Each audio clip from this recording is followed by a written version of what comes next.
संबित पात्रा जी, pilot project हो गया, अभी प्रैक्टिस है, रियल करना बाकी है, क्या समझे, क्या कह रहे हैं प्रधानमंत्री? अंजना जी, जिस प्रकार विगत 2 दिनों में हमने हिंदुस्तान की फतह देखी है, जीत देखी है, मैं आपके चैनल के माध्यम से आपके तमाम व्यूअर्स को, हिंदुस्तानियों को, भारतवासियों को और यहाँ आपके पैनल में बैठे तमाम मेरे वरिष्ठ साथियों को मैं अभिनंदन करना चाहूँगा कि ये भारतवर्ष का अभिनंदन है। पहले तो भारतवर्ष प्रीएम्प्टिव स्ट्राइक करता है। आप लोगों ने रिपोर्ट दिखाई कि 400 आतंकवादियों को ढेर कर देता है पाकिस्तान के घर के अंदर घुस के। पाकिस्तान के दिल पे इमरान खान का जो घर है खैबर पख्तूनख्वा, वहां पर 400 आतंकवादियों को ढेर करता है। फिर हमारे घर के अंदर घुसने की जो नापाक हरकत पाकिस्तान की F-16 विमान कर रहा था, उन विमानों को अटैक करता है, खदेड़ देता है। उनमें से एक विमान F-16 को हमारी MiG-21 मार गिराती है। अंजना जी, ये छोटी बात नहीं है, यहां बड़े अफसर बैठे हैं, आप उनसे पूछिए। F-16 विमान एक हाई एंड विमान है और MiG-21 वो एक बुटीक विमान कहलाता है। एक साधारण MiG-21 ने, और अभिनंदन ने जो कमाल किया है, विंग कमांडर अभिनंदन, हम उनको सल्यूट करते हैं, उसे ध्वस्त कर देता है। और आज पाकिस्तान के पास गिड़गिड़ाने के अलावा कोई चारा नहीं है। अभिनंदन जी को भी वो छोड़ रहे हैं क्योंकि डिप्लोमैटिक प्रेशर पाकिस्तान के ऊपर चहुंदिक दिशा से व्याप्त हो चुका था। आपने सुना होगा, सुबह ट्रंप जो अमेरिका के प्रेसिडेंट है, उन्होंने भी कहा था पाकिस्तान के ऊपर, उन्होंने दबाव बनाया था। कल शाम को NSA पाकिस्तान, उन्होंने हिंदुस्तान के NSA अजीत डोभाल जी के साथ बातचीत की थी। फ्रांस, यूनाइटेड किंगडम, तमाम देशों ने दबाव बनाया था और मोदी जी के इस पॉलिटिकल विल, दबाव, वायुसेना, आर्मी, इन सब के शौर्य के कारण आज हिंदुस्तान ने किला फतेह किया है। हिंदुस्तान की जीत हुई है। भारत माता की जय, जय हिंद। अमेरिका के दबाव में किया या आपकी सरकार और सेना, कूटनीति, इन वजहों से किया? देखिए, बहुत सारे वजह होते हैं किसी भी काम के लिए। पहली बात तो है, एक जेनीवा कन्वेंशन है। पाकिस्तान के पास दूसरी गति नहीं है, अन्य गति नास्ती। हाँ। Number 2, diplomatic capital Modi ji ने पूरे विश्व में बनाया है। सभी देशों को जब ये प्रेशर देता है वो पाकिस्तान के ऊपर, चाहे वो अमेरिका हो, चाहे वो फ्रांस हो, चाहे वो यूके हो, तो स्वाभाविक, और संयुक्त राष्ट्र ने भी आपने देखा है किस प्रकार से पाकिस्तान के खिलाफ बोला है।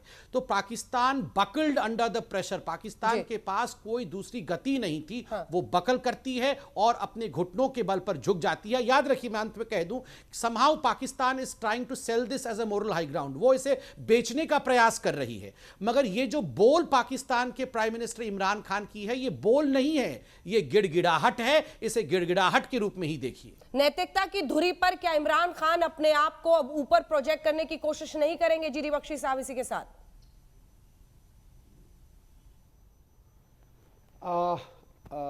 रंजना जी, मैं केवल एक चीज कहना चाहूंगा कि देखिए, हम सब 3 तो यहाँ पे सैनिक हैं। जब कोई मिलिट्री अभियान संवित शुरू होता है, हम लोग कहते हैं कि साहब इसका एम क्या है, what is the desired end state we have in mind at the end of the fighting. क्या हम एंड स्टेट लाना चाहते हैं? क्या सिर्फ मुद्दा यह है कि पुलवामा में 40 मारे, हमने 300 मार के बदला ले लिया, बस अब वी कैन स्टैंड डाउन? हाँ, हमारा एक पायलट कैप्चर हो गया, एक MiG-21 जहाज गिर गया, जवाब में उसने हमारी सेना पे हमला किया। उसने ये दिखाया कि जैशे मोहम्मद मेरी सेना का अंग है और उस पे वार करने के लिए मैं आपकी सेना पे पलटवार करूंगा। तो साहब, ये तो फिर थूका चाटा हो गया। और अब बात एक हमारे देश में एस्केप क्लॉज ढूंढने वाले, मोमबत्ती ब्रिगेड वाले, कबूतर फाख्ते उड़ाने वाले एक बड़ा तबका है साहब, वो शुरू हो गया है कल से। वी डोंट वांट वॉर, हमें युद्ध नहीं चाहिए। ये पिपड़ी थी जो बज रही है, और ऊपर से कहा गया साहब कि अब सिर्फ एक मुद्दा है कि हमारे पायलट को वापस लाना। साहब, इनका बाप हमारा पायलट वापस देता। भारत में इतनी शक्ति है और whole of the government approach adopt किया है, प्रेशर सब तरफ से पड़ा है। They had no bloody option but to give back our pilot. But क्या कहानी यहां खत्म? The end? पैसा हजम, ट्रेलर ओवर? नहीं साहब, 2 महीने बाद आपके ऊपर फिर हमला होता है। जैश ए मोहम्मद कह रही थी कि 300 किलो का साहब हमने लगाया आरडीएक्स, अब 500 का लगाएंगे साहब। 2 महीने आप इमरान खान साहब को छुट्टी दे दें, पीस टॉक कर लें, गले मिल लें, बड़ी वाहवाही हो, और 2 महीने बाद फिर हमला शुरू हो जाए। तीसरी बात, अमेरिका अफगानिस्तान पाकिस्तान को सौंप के जाना चाहता है, तभी ट्रंप साहब इतने सक्रिय हो गए हैं। वो इस वक्त पाकिस्तान की मध्यस्थता चाहते हैं कि साहब पाकिस्तान जैसे तैसे हमको तालिबान से बात करा दे, तालिबान का राज काबुल में हो जाएगा, मतलब पाकिस्तान का राज, और जो स्पेयर तालिबान है साहब वो कहां आएगी बेटा, हमारे ऊपर आएगी। आप उसका इंतजार करना चाहते हैं? Fight in the future. मेरी मोदी जी से दोनों हाथ जोड़कर एक भूतपूर्व सैनिक की हैसियत से विनती है कि नाग जब फन फैला लेता है तो उससे आंख नहीं हटानी चाहिए। हमारा एक MiG-21 गिराकर इनकी बाँछें खिल गई हैं साहब, 7वें आसमान पे सर चढ़ गया है। ये नहीं जानते जो मेरे जैसे बुढ़े सैनिक जानते हैं लड़ाई में, और जब भारत और पाकिस्तान जैसे देशों के बीच में लड़ाई हो तो एक MiG-21 और एक F-16 से फैसला नहीं होता। हमको पाकिस्तान को उस कदर तक ले जाना होगा कि वो उफ करे और हमारे खिलाफ 30 साल से लगातार चलती टेररिज्म को बंद करे। क्या मुद्दा रखना चाहते हैं आप? सिर्फ पुलवामा का बदला, सिर्फ पायलट को वापस लाना, या एक बड़े देश के जैसे हम तंग आ चुके हैं 30 साल की खूना खच्चर से जी। हम इसको बंद करना चाहते हैं, और जब तक पाकिस्तान बंद नहीं करेगा हम दबाव नहीं हटाएंगे। ठीक है संबित जी, जो छोटा सा दुनिया को रिएक्शन, आप करना हाथ है, उठा रहे हैं, करिए। इससे छोटा सा रिएक्शन मैं अन्य मेहमानों के पास जाना चाहती हूँ जो बख्शी जी कह रहे हैं। नहीं अंजना जी, आप बिल्कुल सही कह रही है, बहुत बड़े लोग मौजूद हैं, उनका रिएक्शन ज़्यादा महत्वपूर्ण है बनिस्बत मेरे। मगर मैं एक छोटी सी बात कहना चाहता था। अंजना जी बिल्कुल सही कह रहे हैं GD बख्शी साहब। कल से एक माहौल देश में ऐसे बनाने की कोशिश की गई थी कि इंडिया शुड सरेंडर। मैं 3 पंक्तियों के माध्यम से भारतवर्ष को आपके चैनल के माध्यम से ये खबर देना चाहता हूँ। आरंभ है प्रचंड बोले मस्तकों के झुंड, आज जंग की घड़ी की तुम गुहार दो, आन बान शान या की जान का हो दान, आज एक धनुष के बाण पे उतार दो, मन करे सो प्राण दे जो, मन करे सो प्राण ले जो, वही तो एक सर्वशक्तिमान है, कृष्ण की पुकार है, ये भागवत का सार है कि युद्ध ही तो वीर का प्रमाण है, युद्ध ही वीर का प्रमाण है। ये गिड़गिड़ाना, ये सोशल मीडिया में झूठे झूठे यहां पर फर्जी ट्वीट चलाना, ये इमरान खान की जय जयकार करना, ये पाकिस्तान का हाई मोरल ग्राउंड है कहना, ये कायरों का निशान है, और कायरों के कंधे पर बाण रख के युद्ध जीते नहीं जाते हैं। लेकिन इमरान खान लगातार शांति के कबूतर उड़ा रहे हैं, कभी वीडियो टेप के जरिए, कभी अपनी असेंबली में।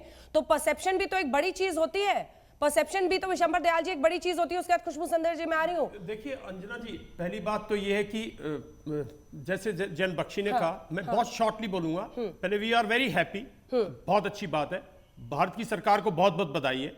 तीसरी बात मैं कहना चाहता हूं कि हाँ, ये हमारा ऑब्जेक्टिव और एम है शांति बहाल करना जम्मू एंड कश्मीर में और उग्रवाद को उखाड़ फेंकना। प्रधानमंत्री की जो आज उन्होंने जो बात बोली उसके 2 मीनिंग है। एक मीनिंग ये है कि ये पायलट प्रोजेक्ट है कि हमारा पायलट आया, और जिस तरह से कल पायलट आ रहा है इसी तरह से जितने उग्रवाद के जितने लीडर्स हैं वो सब यहाँ आएंगे, आतंकी सब ये इसी तरह आएंगे, कमांडर और हमें पाकिस्तान में छिपे बैठे हैं। हम इसमें दूसरी उससे ये भी हो सकता है कि ये हमारा पायलट प्रोजेक्ट था जो हमने कल अटैक किया, परसों अटैक किया, और इसका असली रूप तो अभी आप देखोगे। मतलब हम पूरी फुल फोर्स जाएंगे, जो मैं और जैन बख्शी और हम लोग बहुत दिन से कहते रहे। आप लोग काफी जोश में हैं, मतलब बिल्कुल। और तीसरी बात मैं ये कहना चाह रहा हूं संबित पात्रा जी, इसमें कोई शक की बात नहीं है कि इमरान खान जो है पूरी कोशिश कर रहा है अपने आप को एक स्टेट्समैन प्रोजेक्ट करने के लिए, पाकिस्तान की परसेप्शन चेंज करने के लिए, और उसका ये प्रयास है जिस तरह से उसने एक्टिंग की है, जैसे बोल रहा है जैसे कि वो किसी तरह पाकिस्तान जो अब तक पाकिस्तान था उससे अलग होकर पाकिस्तान का एक दुनिया के सामने मुखौटा ही सही, मुखौटा ही सही, लेकिन और वो करेगा नहीं। लेकिन सिवाल साहब, हम इस ब्लफ को कैसे कॉल आउट करेंगे? कैसे होगा? देखो, क्योंकि वो तो एक बात है, हमें पता है कि हमारी लड़ाई है आतंकवाद के अगेंस्ट। हमारी लड़ाई पाकिस्तान के अगेंस्ट नहीं है। ना वहाँ की आवाम ना हम तो मिलिट्री इंस्टॉलेशंस पे हमला नहीं कर रहे। हमारी पाकिस्तान से है, सिर्फ क्योंकि क्या? वो चलाता है आतंकवाद। मैं इनसे डिफर करता हूँ, सॉरी। ठीक है, नहीं ठीक है। नहीं, एक आपको मिनट, ये समझने की हाँ। कोशिश करनी पड़ेगी। रंजना जी एक मिनट। एक सेकंड ये बोल ले सा, एक सेकंड सिवाज रंजना साहब जी, बोले, फिर आ रही हूँ please, एक फौरन मिनट। बख्शी जी। ठीक है, एक बार सिवाज साहब बात पूरी कर ले। देखो ये बात है कि आज पाकिस्तान जो तुरंत है आ। बिल्कुल अकेला पड़ गया है हाँ। डिप्लोमेटिक। सर आपका माइक गिर गया है क्या, एक बार देख लीजिए। हाँ, तब तक बख्शी जी आप बोल रहे अपनी बात। बख्शी जी। रंजना बेटा मैं कहना चाहता हूँ हाँ। ये जो फिक्शन है ना हाँ। कि हम पाकिस्तान के फौज के ऊपर हमला नहीं करेंगे, प्लीज स्टॉप इट। पाकिस्तान की फौज असली गुनाहगार है। पाकिस्तान की फौज सारे फसाद की जड़ है। ये इससे मत बचिए, साफ साफ बोलिए और साफ कार्रवाई करिए। कल पाकिस्तान की फौज ने सिराज साहब को दिखाइए। हमारी फौज पे हमला करके अपने फाइटर्स के साथ हमारे battalion headquarter, ammunition dump, brigade headquarter पे वार करके पूरा जो है ये पर्दाफाश हो गया है। जैशे मोहम्मद पे हमने हमला किया, पाकिस्तान की फौज ने आपको कहा है जैशे मोहम्मद मेरा हिस्सा है। बख्शी वो साहब, जो चाहे करे, बख्शी आप साहब, उनको बाल बाका नहीं कर सकते। आपका जोश करोगे सिर आंखों तो हम पर, पलटवार लेकिन करेंगे। MEA जो So कह let's रहा- get this nonsense out of the way कि the Pakistani army and the Pakistani armed forces are no longer a target. They are a target. They bloody well are a target. We differ with MEA. We आप differ with differ करते हैं MEA से, बिल्कुल, क्योंकि- I completely differ with MEA। ये जिस दिन उस जवान का सर इन्होंने जम्मू सेक्टर में BSF के जवान का सर उस दिन उतारा था, मैंने कहा था एक्ट ऑफ वॉर है, वो बॉर्डर आई भी है। और मैं मानता हूं हम we are at war with Pakistan. जो ये नहीं मानते we are not at war with Pakistan, हम उनसे सुनना चाहते हैं how we are not at war.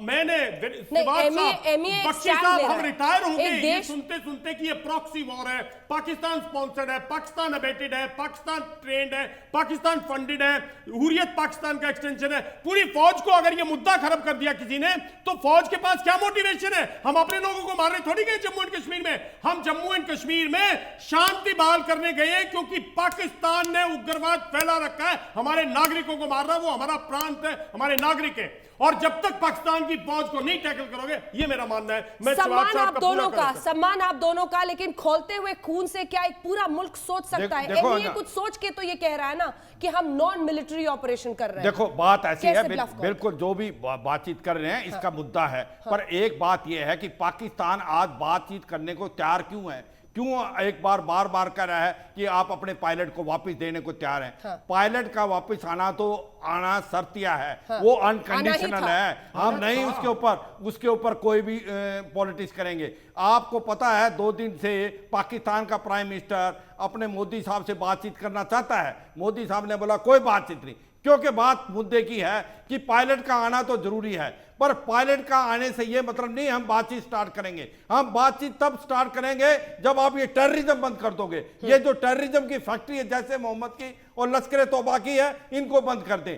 इनके ये जो कैंप है बंद कर दें। बालाकोट में जो हमने मारा है, आपको पता है वो खैबर पख्तूनख्वा में, वो POK में नहीं है। वहां पर और भी टेररिस्ट चले गए। उन्होंने सोचा कि शायद भारत की फौज पाकिस्तान की मेनलैंड में तो नहीं आएगी, ज्यादा पाकिस्तान ऑक्यूपाइड कश्मीर में आएगी। हम उसको क्रॉस करके और अंदर जाके मार के आए 250 से 300 टेररिस्ट। ये एक कहीं ना कहीं बताया है पाकिस्तान को कि ये जो हाफिज शहीद है और मसूद अजहर है, इसकी उल्टी गिनती शुरू हो गई है। इनको भी नहीं छोड़ेंगे। ये तो कैसे ये एक होगा, पायलट खुशबू सुंदर प्रोजेक्ट जी? जो बता रहे हैं ना ठीक है। मोदी साहब, वो यही है। ये तो अभी ट्रेलर है। हाँ। आगे जो टेररिज्म के अगेंस्ट हम चलते रहेंगे। अगर आप नहीं उखाड़ सकते तो हम आपके घर में आके उस टेररिज्म को दूर करेंगे जो कि गंद फैला रहा है हमारे जम्मू और कश्मीर में।